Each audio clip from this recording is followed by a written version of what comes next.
study shift with Krati too, and we are meeting almost after 2 or 3 months because I finally decided it's Diwali time and I need to change certain things onto my channel. You guys were seeking since a very long time कि ideologies को समझने के लिए क्या करना चाहिए और BA honors के लिए guidance हो गया. So yeah, we are starting our video series from today onwards and I'll be regular onto our channel. And here, let's get started with this one. So this video is going to be about top 5 ideologies जिसको हम एक simple way में समझने वाले हैं. वैसे तो मैंने इसको लेकर के detailed lectures भी update किए हैं, but we are going to more talk about in a simplified way. Okay, so what I did, मैंने यहाँ पे बोर्ड पे liberalism, conservatism, marxism, feminism and anarchism को लिखा है और इनकी जो core values है हम उनको discuss करेंगे. First, I'm going to start with our liberalism. In general अगर आपने 11th-12th में ह्यूमैनिटीज लिया होगा तो आपको कैपिटलिज्म सिस्टम के बारे में पता होगा. ठीक है, liberalism is the broader term that we can use for capitalism.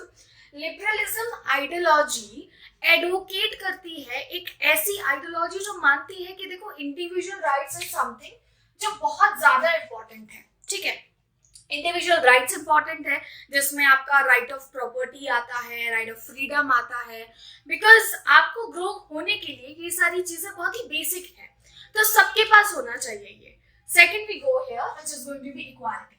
Equality regardless of your class, यानी कि आप रिच है पुअर है उससे मतलब नहीं है. People should be treated equally and this is there another key point. And third, rule of law. क्योंकि इनके अकॉर्डिंग और जो लिबरलिस्ट्स होते हैं वो गवर्नमेंट का इंटरफेरेंस इतना पसंद नहीं करते हैं बिकॉज अकॉर्डिंग टू देम जो गवर्नमेंट होती है वो कहीं ना कहीं आम आदमी की और नॉर्मल सिटीजन की ग्रोथ में रिस्ट्रिक्शन डालती है और ऑब्स्टिकल्स डालती है. ठीक है, तो अगर रूल ऑफ लॉ होगा तो लॉ तो सुप्रीम है तो यहाँ पे गवर्नमेंट की नहीं चलेगी, गवर्नमेंट की नहीं चलेगी यानी कि पावर की नहीं. So it should be about the people and if there would be law people would be able to protect their individual rights by them. ठीक है, and last one is going to be limited government. As I said, they don't want restrictions and obstacles by government and वो नहीं चाहते कि हर चीज के लिए वो गवर्नमेंट के लिए आंसरेबल हो because गवर्नमेंट एक टाइम बाद जबरदस्ती ग्रोथ कैप्चर करती है. तो दिस इज व्हाई कैपिटलिज्म में भी होता था ना, they want that if they wanted to have any kind of property or maybe wanted to start business, they want कि भाई कम इंटरफेयर करो. ठीक है, गवर्नमेंट का काम है ऑर्डर बनाना और स्टैब्लिश करना, सोसाइटी में बैलेंस रहे, हार्मनी रहे, सिर्फ उतना करो, don't interfere way too much. ठीक है, तो ये हो गया आपका liberalism. Now I won't go for conservatism. I am going to teach you about the Marxism because this is going to be pretty simple. Marxism is opposite of liberalism, इसलिए मैं बता रही हूँ. जितना ज्यादा एडवोकेशन लिबरलिज्म कर रहा है कि फ्री छोड़ दो लोगों को और कंपटीशन करने दो, बिकॉज लिबरलिस्ट्स के अकॉर्डिंग अगर आपके पास आजादी है if you have the capability then obviously you can grow. ठीक है, तो इनके अकॉर्डिंग ये बोलते हैं कि ये ग्रो सिर्फ और सिर्फ रिच क्लास को करने की बात कर रहे हैं, not for everyone. According to Marxist, Karl Marx के बाद कार्ल मार्क्स के आइडियाज पे बेस्ड ये मार्क्सिज्म आया जो कि लेनिन ने और स्टालिन ने काफी ज्यादा फेमस किया ड्यूरिंग 20th सेंचुरी जब USA and USSR in fact Russian revolution के टाइम पे और फिर कोल्ड वॉर के टाइम पे भी हुआ. सो मार्क्सिज्म में ये बोलते हैं there is class struggle in society. अगर आप ancient time to modern time देख लें हमेशा से दो क्लास के बीच में कंपटीशन रहा है. लाइक मॉडर्न टाइम में आज के टाइम पे मैनेजर्स और एम्प्लॉइज हो गए. ठीक है, उससे पहले जो है जब फ्यूडलिज्म था उस वक्त सर्व्स हुआ करते थे और उनके लिए जो काम कर रहे हैं मतलब लैंड ओनर्स और सर्व्स हो गए आपके, इनके बीच में था. इससे पहले मास्टर्स और स्लेव थे. तो हमेशा से एक के पास इतनी वेल्थ रही है कि उनकी सारी की सारी जनरेशन बैठ के खा सकती है और एक जनरेशन ने मतलब एक क्लास ने अपनी पूरी लाइफ डेडिकेट कर दी, इतनी ज्यादा डेडिकेट कर दी कि समझिए कि उनको हर तरीके से मतलब काम करना होता है. अगर वो नहीं करेंगे क्योंकि वो एक सबसिस्टेंट लेवल पे जी रहे हैं ना, दाल रोटी हो रहा है, that's it, they are not growing. Only these capitalist people are growing. तो इनके according this class struggle into society. Okay, second is going to be historical materialism. Now I will tell you one thing, if you are going to write answer about Marxism ना तो आप मेरा detailed video भी check कर सकते हो, but historical materialism के ऊपर पूरे 7 से 8 पेजेस लिखे जा सकते हैं. हिस्टोरिकल मटेरियलिज्म से मतलब है हिस्टोरिकल यानी कि हिस्ट्री मटेरियलिज्म, मटेरियलिस्टिक थिंग्स, ठीक है। तो सोसाइटी में जो अभी तक की हमारी हिस्ट्री रही है ना, वो कहीं ना कहीं मटेरियलिस्टिक चीजों पे ही हुई है। Like people wanted to capture power, they want materialistic things, so this is how everything is going on. ये क्लास स्ट्रगल क्यों चल रहा है, ये रिच पुअर को इतना क्यों दबा रहे हैं, यानी कि bourgeois and proletariat. Now if you don't know about it, bourgeois class हम उन लोगों को रेफर कर रहे हैं जिनके पास मोड ऑफ प्रोडक्शन है, यानी कि जिनके पास पैसा है, एंड हम प्रोलेटेरिएट उनको बोल रहे हैं, आप बोल सकते हैं लेबर क्लास, ठीक है। अब कलेक्टिव ओनरशिप, मार्क्सिस्ट मतलब मार्क्सिज्म के अकॉर्डिंग अगर आप ये चीज हटाना चाहते हो ना, the best thing could be done is that collective ownership हो, तो फिर किसी एक के पास चीजें रहेगी नहीं, क्योंकि कलेक्टिव ओनरशिप होगी तो लोग एक दूसरे के लिए रिस्पॉन्सिबल होंगे एंड इसमें कोई एक ज्यादा फायदा नहीं उठा पाएगा। And last one, socialism and communism. So Marxism का ये एक्चुअली एक तरीका है, इनके अकॉर्डिंग हमें सोसाइटी में सोशलिज्म लाना होगा, ठीक है। We can not leave everything free, क्योंकि वो छोड़ दिया तो प्रॉब्लमैटिक हो जाएगा।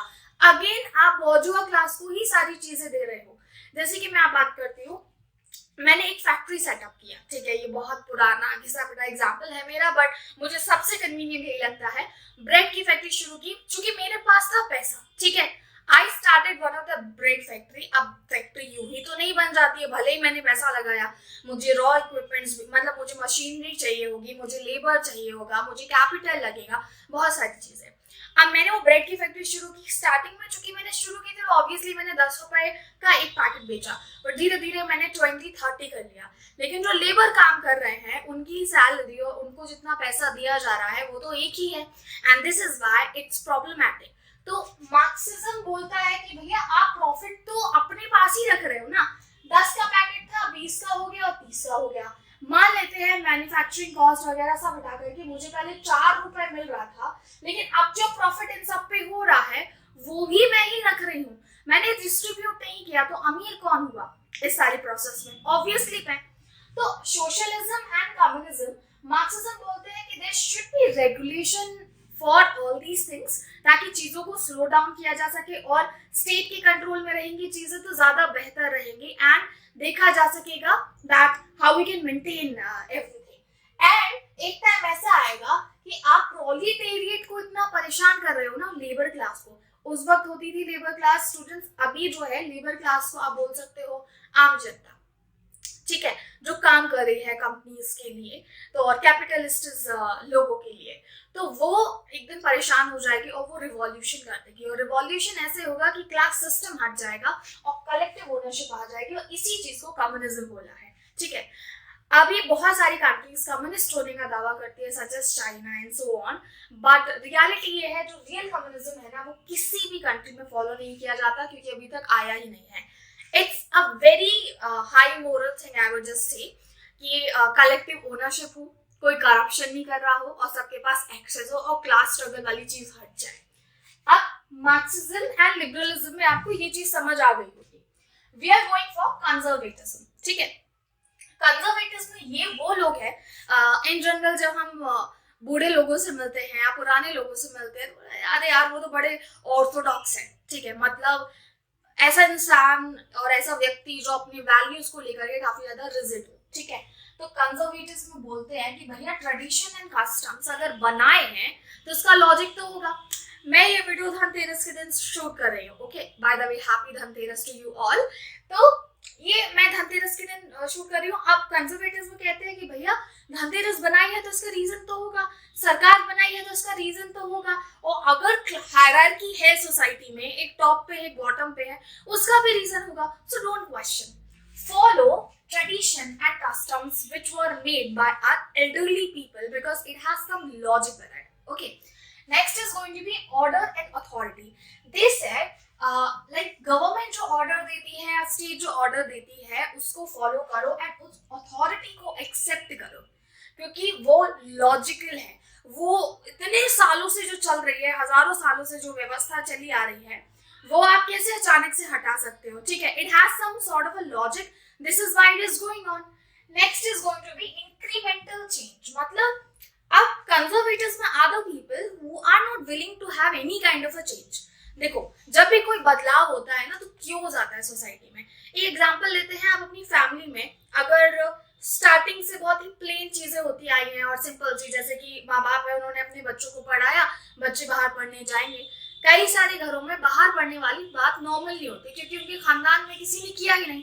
आई have many friends, in fact students, जिन्होंने बगावत की that they wanted to study in Delhi university, they wanted to go this and that city, तो they have to struggle a lot because वो चीज हुई नहीं है, और अब जब हो रही है तो क्यों हो जाएगा। इनके अकॉर्डिंग जब कोई बदलाव आता है तो बड़ी डिस्टरबेंस होती है, इसलिए हमें नहीं करना बदलाव, बल्कि ये प्रेफर करते हैं छोटे चेंजेस को। ठीक है, ऐसे चेंजेस जो सोसाइटी में क्योज ना लाए और ऑर्डर ना बर्बाद करे, एंड अथॉरिटी जो है वो मेंटेन रहे। And community and family, according to them, this is very very important to take care of community and family, and this is what is conservatism. मुझे इन सब में लिबरलिज्म, मार्क्सिज्म तो इजी लगता है क्योंकि ये दोनों कंट्रास्ट हो जाते हैं। मुझे कंजर्वेटिज्म बड़ा अच्छा लगता है क्योंकि इसको समझना बड़ा आसान है। हमने कहीं ना कहीं इन सब के वैल्यूज को अपने खुद के लाइफ में इम्प्लीमेंट होते हुए देखा है या एक्शंस में देखा है लोगों के। Alright, now I have to go for your fourth one, which is going to be feminism. I find it interesting. People don't understand the way feminism is all about. इसका रीजन ये है कि feminism की बात करते करते उसमें भी डिफरेंट स्टैंड्स आ गए, ऐसे जो एकदम अलग मुद्दे पे ही चले गए। This is more about gender equality. It's not about कि भैया फीमेल को टॉप पे रख दो, it's about the gender equality that we need to recognise into society. आज भी बहुत सारे फील्ड्स में नहीं है, still women are suffering and still उनका पोजीशन बहुत सारी जगह पे सेम ही है। ऑब्वियसली पहले से चेंज आया है बट ज्यादा नहीं। तो फेमिनिज्म आप बोल सकते हो ये 19th सेंचुरी में शुरू हुआ था बट 20th सेंचुरी में ज्यादा पॉपुलर हुआ। This is most recent, I would say, kind of ideology. Liberalism, Marxism, conservatism बड़ा पुराना है। ठीक है, लिबरलिज्म को रफ्तार मिली जब इंडस्ट्रियल रिवॉल्यूशन हुआ था, मार्क्सिज्म को मिली जब रशियन रिवॉल्यूशन हुआ था। Conservatism was already prevalent into our society since like back then Greek and Plato, Aristotle के टाइम पे तब ये था। ये बात करती है इंटरसेक्शनैलिटी की। इंटरसेक्शनैलिटी से मतलब है मोर इंक्लूसिवनेस, लाइक इरिस्पेक्ट कि कौन किस क्लास से आता है, रेस से आता है, कास्ट से आता है, gender background, just to make them inclusive. जैसे कि अब फेमिनिज्म में ना LGBTQ भी आ गया। ठीक है, इट्स अबाउट द सेक्शन जिसको आपने बहुत टाइम से इग्नोर किया था। तो ऐसे तो बड़े सेक्शंस आ रहे हैं यहाँ पे। अब women's agency, this is about that growth of women that we need to talk about because it should be dismantling patriarchy since ages, चाहे वो इंडियन सोसाइटी हो या फिर यूरोपियन हो, अमेरिकन हो, कहीं भी देख लो, हर जगह वुमेन ने सफर किया है। ठीक है, और हर जगह पे अलग अलग समय में वुमेन को आजादी मिली है। भले ही यूरोप आज के टाइम पे इतना मॉडर्न हो चुका हो but it was not back then. ठीक है, इंडिया आज ऊपर से दिखता है बट अंदर से बहुत सारा काम हमें करना बाकी है। तो फेमिनिस्ट्स का मानना सिर्फ ये है दैट जेंडर इक्वालिटी लाओ, इंक्लूसिवनेस प्रोवाइड कराओ, एंड जो चेंजेस है ना और जो फैक्चुअल चीजें हैं उनको रियलाइज करो और उनको समझो। जैसे कि जब भी आप फेमिनिज्म करोगे ना, क्योंकि मैं अभी आपको सिर्फ ओवरव्यू और इन जनरल जिनको कुछ ही नहीं बताया ना आइडियोलॉजीज के बारे में, उस तरीके से बता रही हूँ। फेमिनिज्म में बहुत ही फेमस कीवर्ड है gender and sex that we need to understand. Okay, now gender and sex is about, gender is societal terms, ठीक है, and sex is biological. This is how we get determined that I am women and you are men, or maybe this woman is watching, and woman, man, woman, anything. So this is biological terms on the basis of our internal body things. Whereas gender society में हम बनाया है, जैसे कि लड़कों को blue पसंद है, लड़कियों को पिंक पसंद है, लड़कियां जेंटल होती हैं, लड़के हार्श होते हैं, लड़के रोते नहीं हैं, and many more things.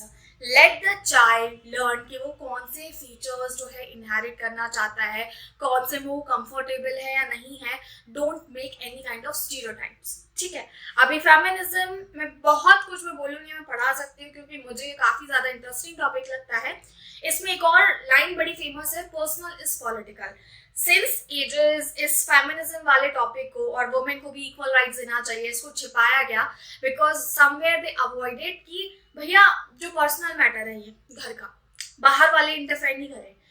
वो पर्सनल पॉलिटिकल तब हो जाता है बिकॉज आप एक पर्टिकुलर जेंडर को रिप्रेस कर रहे हो। मान लेते हैं एक फैमिली है, उसमें फादर है and father, mother, son and daughter, ठीक है। माँ बाप ने अपने दोनों बच्चों को पढ़ाया लेकिन लड़की को अच्छे से नहीं पढ़ाया। अब वो लड़की कहती है मुझे पढ़ना है, बट पेरेंट्स नहीं पढ़ा रहे हैं। कहीं ना कहीं आप उस लड़की के ड्रीम्स को क्रश कर रहे हो ना, उसको उतनी आजादी नहीं दे रहे हो जिस तरीके से आप लड़के को देते हो। तो वो चीज कैसे अब सिर्फ घर का मामला हो गई, बिकॉज एज अ सोसाइटी हम देखेंगे that's going to impact her future, ठीक है। और उसका फ्यूचर किसी और से कनेक्ट होगा तो वहां पे इम्पैक्ट होगा। तो सोसाइटी तो इम्पैक्ट हो रही है ना। डोमेस्टिक वायलेंस के केसेस, जो मैम अल्कोहलिक होते हैं, घर पे डोमेस्टिक वायलेंस करते हैं, उनके घर की जो इकोनॉमिक सिचुएशन है वो काफी खराब होती है, ठीक है। अब इस सिचुएशन में उस वुमेन को अपने बच्चों को भी पालना है, घर को भी पालना है, लेकिन घर का इकोनॉमिक सिस्टम तो हिल रहा है ना। तो अब वो कैसे पर्सनल मैटर रह गया, क्योंकि उसके बच्चों की एजुकेशन इम्पैक्ट हो रही है, उसका खुद का फ्यूचर इम्पैक्ट हो रहा है, उसकी मेंटल हेल्थ इम्पैक्ट हो रही है, and we have many other examples that could be taken into consideration. So for now, liberalism, conservatism, Marxism and feminism, and we are going for the next one. Now this is going to be anarchism. I like this particular ideology क्योंकि मुझे बिल्कुल समझ नहीं आता कि इसके होने का लॉजिक क्या है, but still it's fascinating to hear because it's not that utopian. It's something requires high moral क्योंकि हम लोग ह्यूमन बीइंग्स हैं और ह्यूमन बीइंग्स के हर इंसान के पास इतना हाई मॉरल होना पॉसिबल नहीं है। ये तो सिर्फ सतयुग में हो सकता था। तो अनार्किज्म क्या है? ये एंटी ऑथोरिटेरियनिज्म है। हमको चाहिए नहीं अथॉरिटी, किसी तरह की नहीं चाहिए, ठीक है। They talk about voluntary contribution. Simple सी बात है, अगर हम लोग एक जगह रह रहे हैं तो हम लोग कोऑपरेशन के साथ रह सकते हैं। तो इस बात की क्या गारंटी, लाइक क्रिटिक्स डू से, कि हर इंसान अकॉर्डिंगली ही बिहेव करेगा और अच्छे से ही बिहेव करेगा। वो कुछ अलग वे में भी बिहेव कर सकता है और कुछ ऐसे कर सकता है which won't be good for other, ठीक है। Third is going to be direct action. So according to them, जब वॉलंटरी कॉन्ट्रीब्यूशन होगा लोगों का, डायरेक्ट एक्शन लिया जाएगा without any authority, without any state. मतलब सरकार नहीं होगी, कोई मैनेज करने वाला नहीं होगा, कोई ऑर्गेनाइजेशन नहीं होगा। And they want abolition of hierarchy, because इनको टॉप और बॉटम वाली चीज चाहिए नहीं है। ये बोलते हैं कि खुला छोड़ दो, leave the things as it is. तो क्रिटिक्स के अकॉर्डिंग ये वाली आइडियोलॉजी उटोपियन है, मतलब सिर्फ और सिर्फ एक हाइपोथेटिकल सिचुएशन में है, प्रैक्टिकली ये पॉसिबल नहीं है। बाकी मैंने जो अभी तक आपको समझाई है प्रैक्टिकली सारी हुई है। जनरली अनार्किज्म जब वर्ड यूज करते हैं तो उसका नेगेटिव सेंस में यूज किया जाता था। इन लास्ट फ्यू इयर्स इसको पॉजिटिव सेंस में लिया गया। अनार्किज्म यानी कि अराजकता, मतलब जब एब्सेंस ऑफ रूल होगा और एब्सेंस ऑफ स्टेट होगा तो सिर्फ वायलेंस होगा। तो it used to be in negative sense at one point of a time. Now we have a proper ideology shaped into it. Students, I am actually restarting everything, तो इसीलिए मैंने आपको ये ओवरव्यू दिया। अगर आप कोई भी आइडियोलॉजी डिटेल में पढ़ना चाहते हैं, visit the playlist I created onto this channel, or maybe you can just simply comment into comment section. Bye bye for now. I'll be coming with any other new video. And I forgot, I am supposed not to wear the specs because now it's going to give the reflection, but fine enough. And subscribe to Aishi with Krati2. You can also follow me onto my Instagram. I do provide courses for BA Honors Political Science, so make sure you do check it out onto my website, or maybe contact कर सकते हो जो यहाँ पे number display हो रहा है। Bye bye for now.